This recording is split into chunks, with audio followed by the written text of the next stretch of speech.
भगवान जिसके रथ के सारथी बन जाएंगे ना, उसके जीवन का रथ सच में निर्भय होकर के आगे चलेगा। बस मैंने कल भी बताया, अर्जुन की तरह एक बार गांडीव उठाना पड़ेगा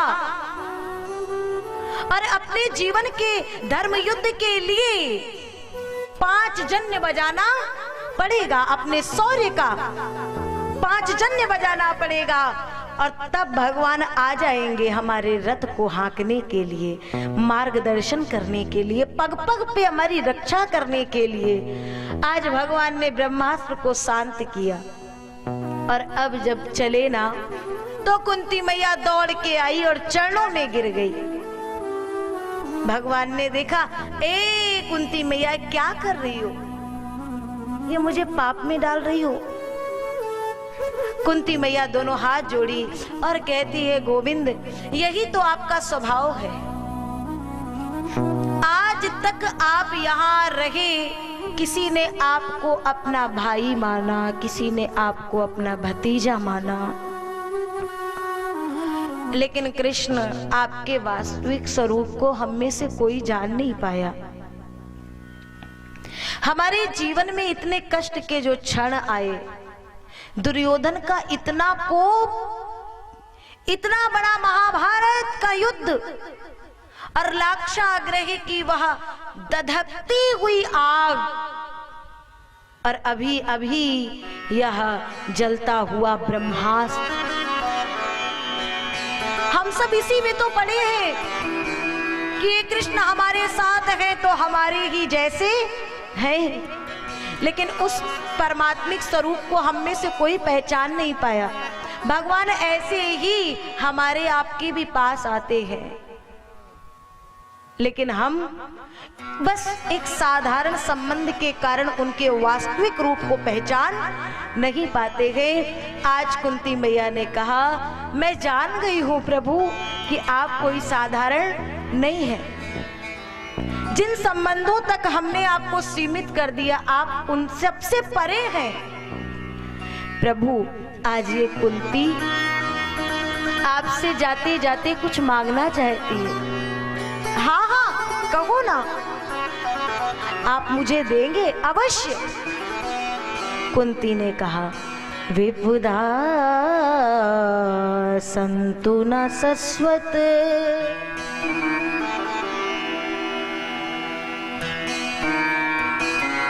प्रभु मेरे जीवन में जहां जहां मैं देखूं, मुझे पग पग पर केवल विपत्ति मिले, मुझे पग पग पर केवल दुख मिले।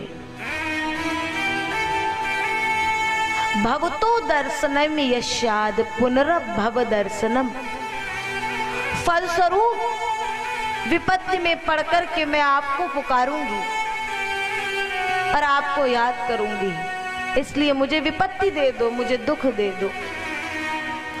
कुंती वो स्त्री है जिसका कि पूरे जीवन का पल पल दुखों से भरा है। उसके जीवन में एक भी पल जल्दी सुख का नहीं आया, और उसके बाद भी आज कुंती ने मांगा तो केवल दुख। सुनकर के कृष्ण रो पड़ा, मुझे पाप में डालना चाह रही हो, ये दुख, ये विपत्ति मैं तुम्हें नहीं दे सकता। तो आज कुंती कहती है, सुख के माथे सिर परे, जो मेरा हरि हृदय ते जाए,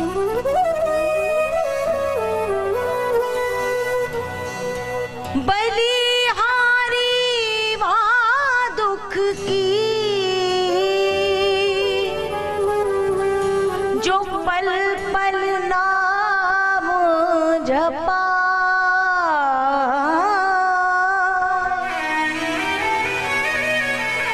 उस दुख की मैं बलिहारी जाती हूँ जो दुख दुख मुझे पल पल में आपकी याद दिलाता है। तो भगवान ने कहा जाओ, मैं तुम्हें वर देता हूं कि मैं तुमसे कभी भी दूर नहीं जाऊंगा, पल पल मैं तुम्हारे पास रहूंगा। और फिर जब कृष्ण जाने को उद्यत हुए, जाने को तैयार हुए, तब अचानक अब याद आ गई। कुंती मैया को साधुवाद धन्यवाद दिए। ए मैया, तूने मुझे रोक लिया, नहीं तो आज बड़ा पाप हो जाता। क्या पाप हो जाता? मेरे एक भक्त बाणों की सैया पर पड़े हैं। पूरा का पूरा युद्ध देखो, उस बाणों की सैया पर पड़े पड़े देह का एक एक बूंद रक्त निकल चुका है। इच्छा मृत्यु का वर प्राप्त था हमारे पितामह भीष्म को, और तो भी वो प्राण त्याग नहीं कर रहे हैं, केवल गोविंद का इंतजार कर रहे, राह देख रहे, आओगे। और जितनी बार पांडव आते युद्ध के बारे में बताते हैं, पितामह भीष्म के नेत्र चारों ओर कृष्ण को खोजते हैं। क्या मेरे कृष्ण आए? और आज बड़ी तन्मयता के साथ में पितामह राह देख रहे, इंतजार कर रहे हैं, कब आओगे गोविंद। लेकिन किसी ने कहा ना आए तो मान नहीं सकता, मान नहीं सकता कि मेरा कृष्ण ना आए, जिसने इतने बड़े महाभारत के युद्ध में मेरी प्रतिज्ञा को पूर्ण किया हो, अपनी प्रतिज्ञा को एक किनारे पर रख दिया हो। भगवान ने प्रण किया था, मैं पूरे के पूरे युद्ध में कोई भी अस्त्र शस्त्र धारण नहीं करूंगा।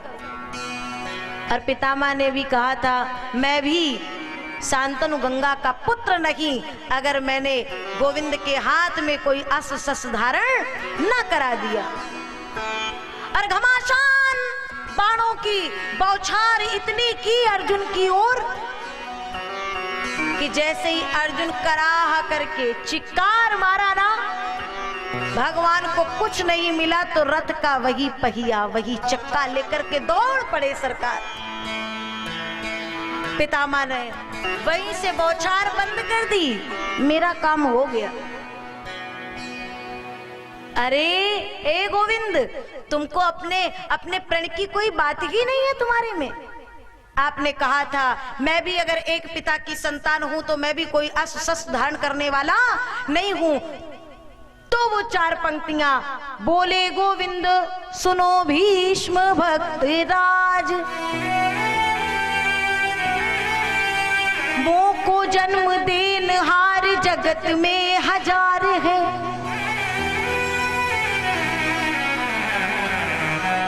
सिंह खंभ पृथ्वी, सिंह खंभ पृथ्वी पाषाण से प्रकट होत, कहो लगी कहाँ लगी बखानो मेरे अमित अवतार है। कोई कहे वसुदेव,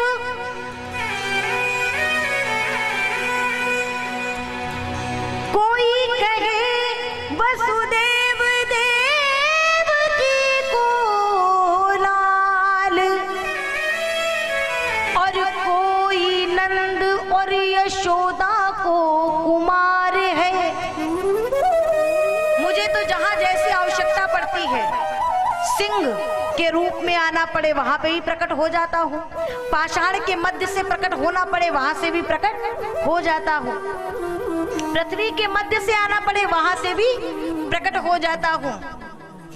सिंह खंभ पृथ्वी पाषाण से प्रकट हो, तो कोई वसुदेव देवकी का लाल कहता है, कोई नंद और यशोदा का कुमार कहता है। तो जाके होए एक बाप सोई बचावे निज लाज, जाके होए एक बाप सोई बचावे निज लाज, और मेरी कौन लाज, मेरे पिता तो हजार हैं। जिसके एक पिता वो अपनी लाज बताए, और मेरे तो इतने पिता हैं, मेरी कौन लाज, मेरे पिता तो 1000 हैं। भगवान पितामह के समक्ष आते हैं और जो ही पितामह ने देखा, नेत्रों से झरझर अश्रु की धार बह रही है। भगवान आए हैं, दर्शन देकर के कृतार्थ कर दिया, और जो कुछ ज्ञान है जो पांडवों को देना चाहते हैं वो पितामह में दे दिया। कभी कभी जब हमारे संबंध की निकटता होती है तो संबंध की निकटता के कारण हमें सामने वाले की जो बात ग्रहण करने योग्य है वो समझ में नहीं आती, या समझ में नहीं आती या कि हम सुनना ही नहीं चाहते, क्योंकि संबंध ऐसा है। परंतु उसी बात को यदि कोई ज्येष्ठ, कोई श्रेष्ठ कह देगा,